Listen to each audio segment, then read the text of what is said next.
I now invite to the stage a person who's had a huge impact in our Latino communities nationwide.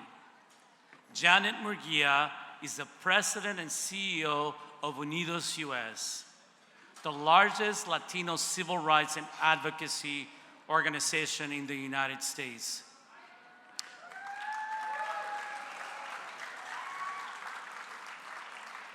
She's the leading advocate for Latino political representation and economic inclusion in this country.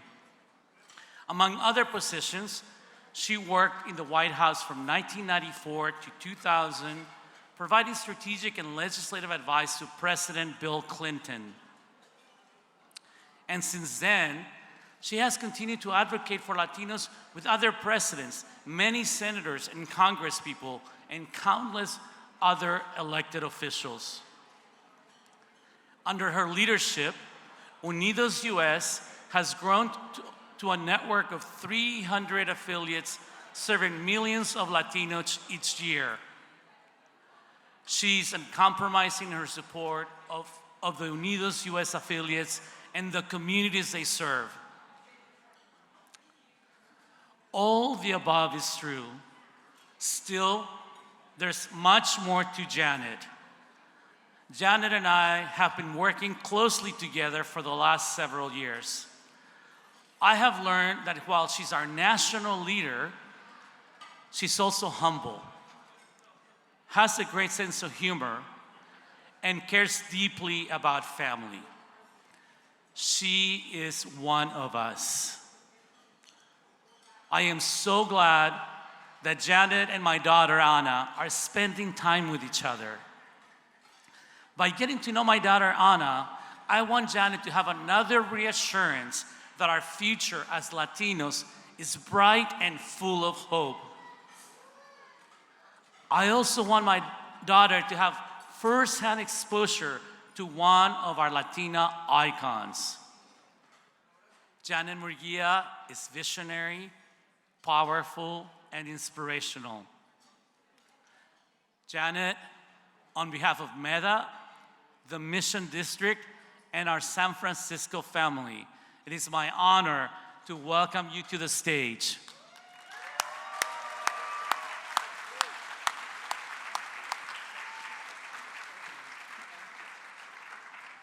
All righty.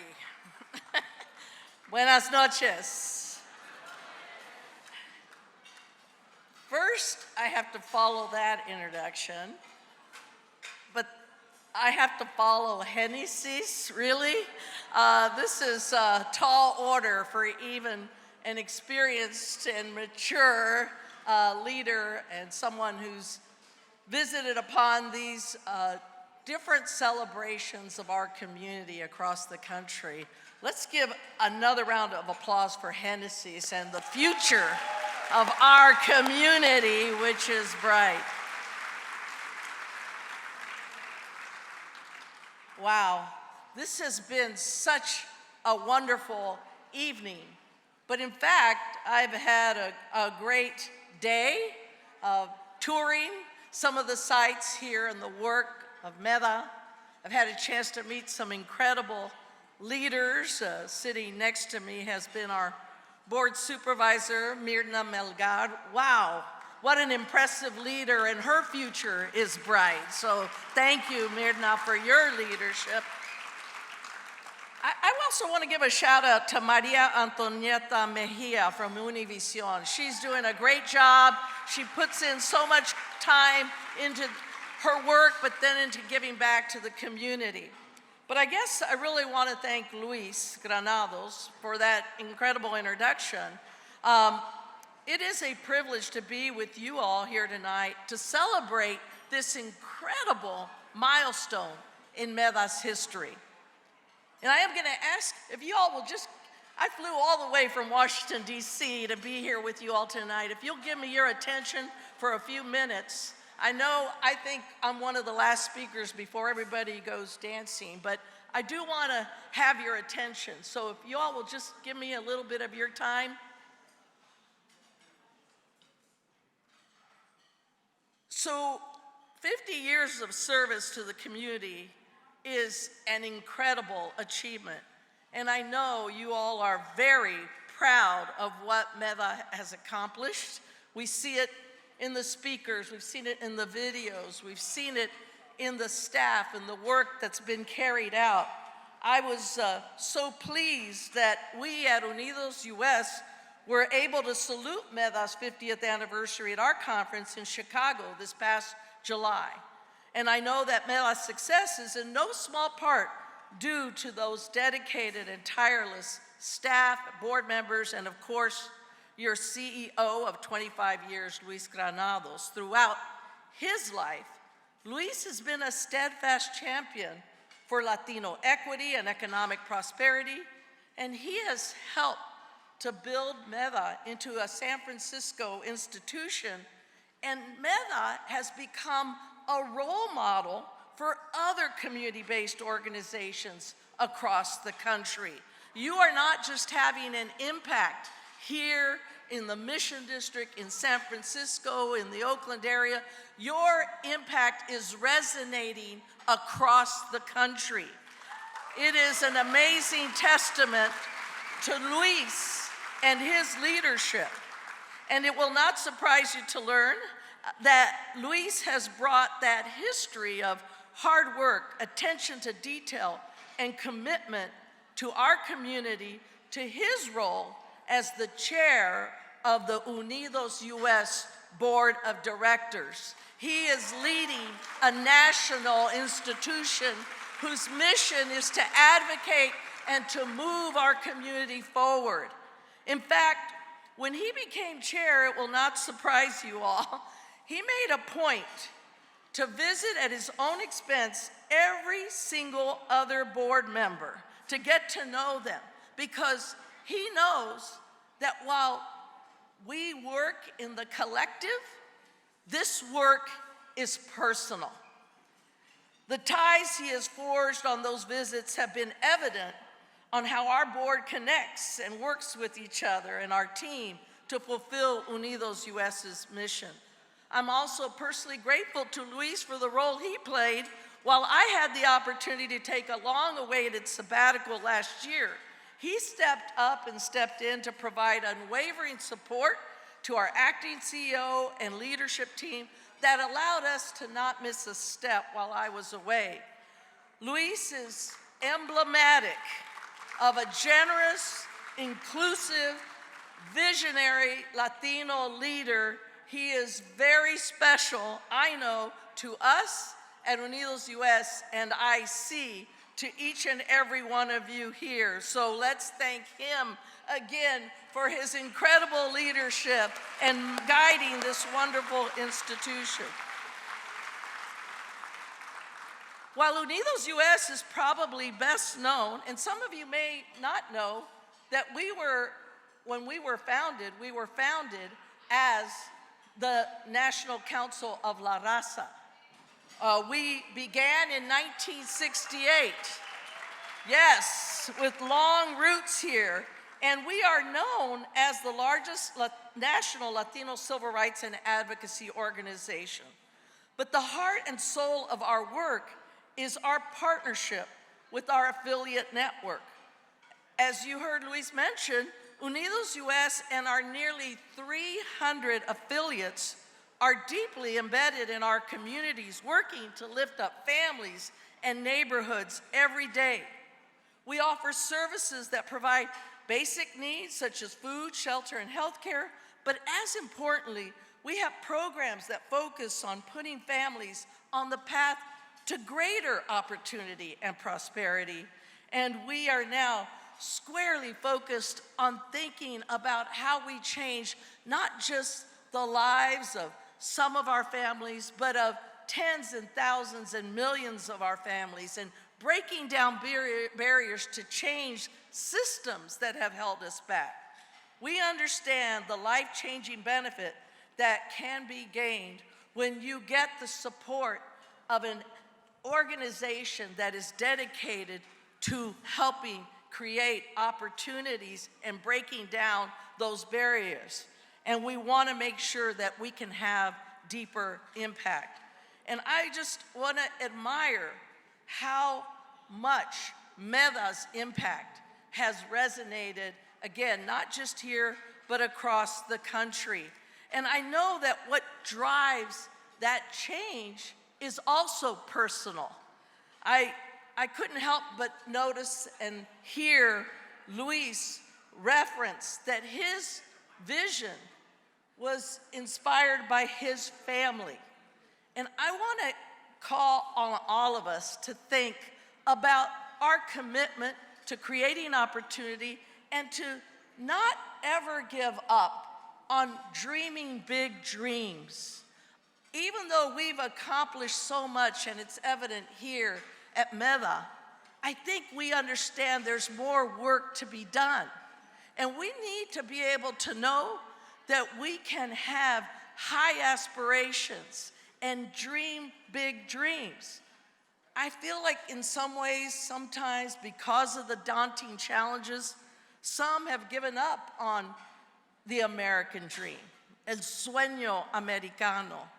But when I heard Luis reference his parents, Socorro, Raimundo, I know that he is inspired by their vision, by Socorro's belief that if you have a chance to create opportunity, you must take it.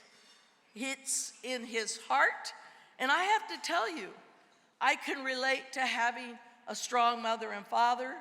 My mother, Amalia Murguía, would have been 100 years old this year.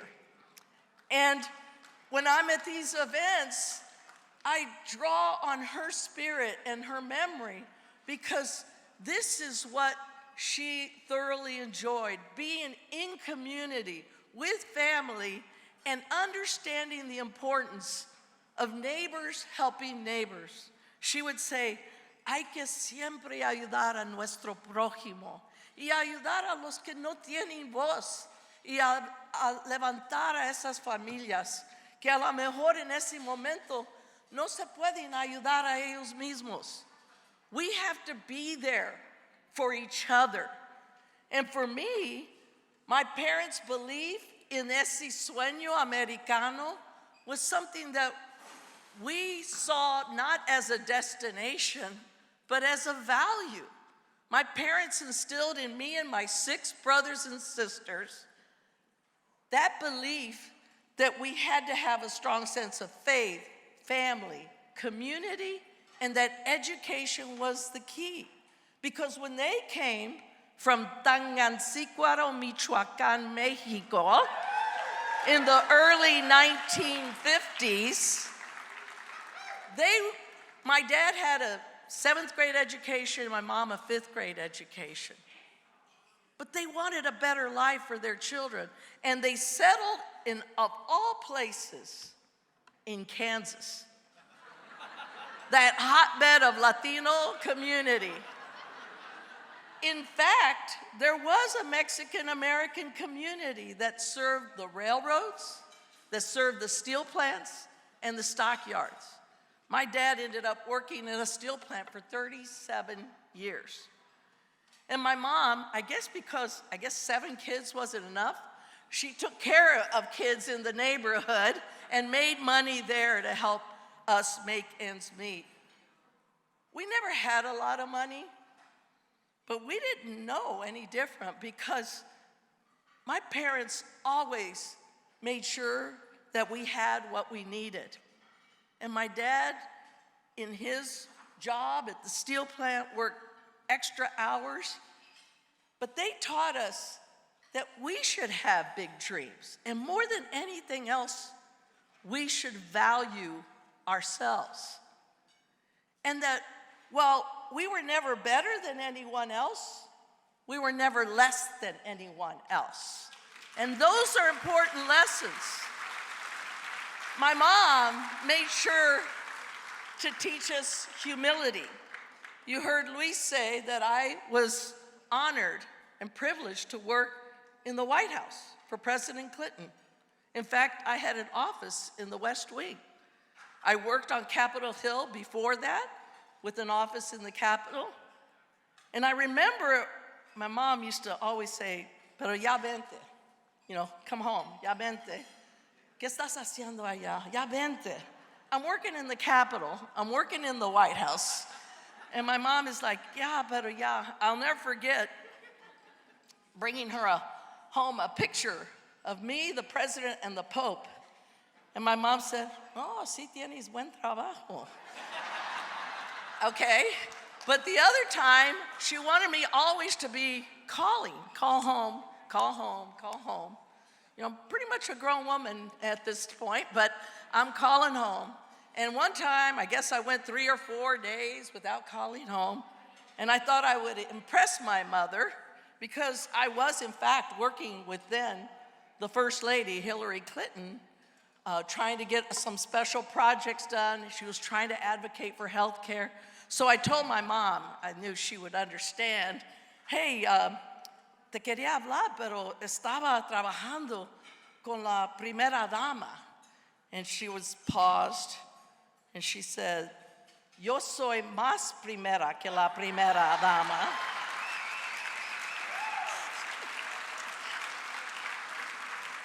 They kept us grounded, let me just say that much. But I say that because their journey is so similar to the journeys that you all have had, the journeys of the families that we're serving today. Was it Jose Garcia, who's working for MEDA, DACA? His parents are here, your parents are here. Yeah. They're emblematic because I will tell you, my best memory was when I was able to take my parents to the White House and visit President Clinton in the Oval Office. I'll never forget it. We were standing right outside the Oval Office, and I could see the president there. And as we're approaching, I could see my mom, and she had a tear coming down her eye. And she said, in a soft voice, ¿Cómo llegamos hasta aquí? And my dad didn't wait for the Secret Service. He went right in, stuck his hand out, and said, Mr. President, thank you for giving my daughter this job.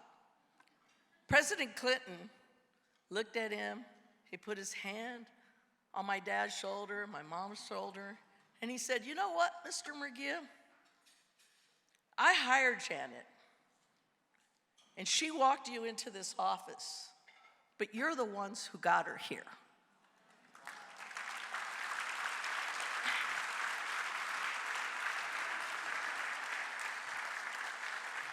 And being here tonight, seeing all of you and the pride, deserved pride in the work, in the journey that each of you, your families have had in the journey of MEDA and the families that you serve, I'm grateful. Grateful for the work you do, and I'm proud too. Because at UnidosUS, our focus is working in partnership with community organizations like MEDA across the country. Because when you succeed, we succeed as a community and we succeed as a country. And we need success right now more than ever. Our community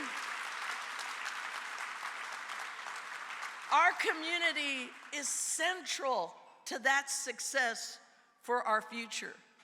If you didn't get that from Genesis, from Jose with his parents, from the leadership of Luis Granados, and by the way, thank you, Joanne and Ana, for sacrificing and allowing Luis to give so much of his time as he leads these organizations in such a critical moment.